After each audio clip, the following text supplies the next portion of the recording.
குன்றிருக்கும் இடமெல்லாம் குமரன் இருப்பார். முருகனோட 6 படை வீடுல 3வது படை வீடான பழனி. இங்க முருகப்பெருமான் தண்டாயுதபாணியா ஆண்டி கோலத்திலிருந்து மக்களை அருள்பாலிச்சுக்கிட்டு இருக்காரு. நாரதர் செய்த கலகத்தால தன் தாய் தந்தையிடம் கோபப்பட்டு முருகப்பெருமான் ஏறி நின்ற இடம்தான் பழனி.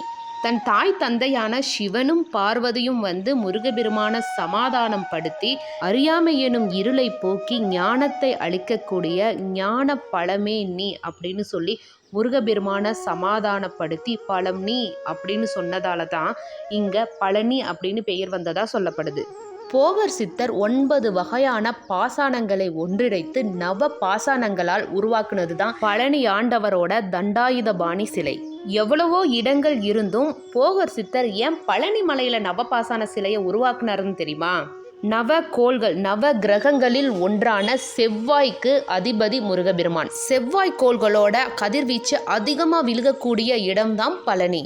பழனி மலையின் மீது செவ்வாயோட கதிர்வீச்சு அதிகமாக பட்டு அங்கேருந்து தெரிக்குது. அது மட்டும் இல்லாமல் செவ்வாயோட அதிபதியான முருகப்பெருமான் அங்கே இருக்கிறதுனால அந்த சிலையும் நவ பாசானத்தில் உருவானதால அந்த செவ்வாய் கிரகத்தோட கதிர்வீச்சுக்களை உள்வாங்கி ஆகம விதிப்படி சொல்லக்கூடிய மந்திரங்களை அருள் அலையாக மாற்றி தன் பக்தர்களுக்கு கொடுக்கிறாரு.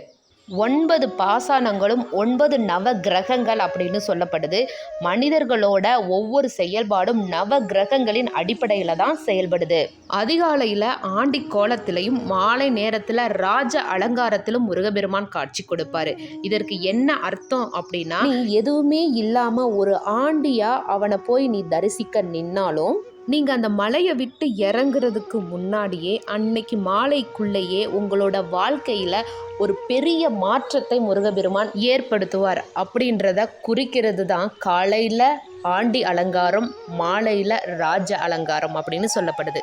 தமிழ்நாட்டில் கோவிலில் முதல்ல தங்கத்தேர் வந்தது அப்படின்னா அது பழனியில் தான். இந்த தங்கத்தேரானது 1947 முருகேசன் அப்படின்றவங்களால இந்த தங்கத்தேரானது முருகப்பெருமானுக்கு செய்து கொடுக்கப்பட்டது. அதற்கு காரணம் என்னன்னு தெரியுமா?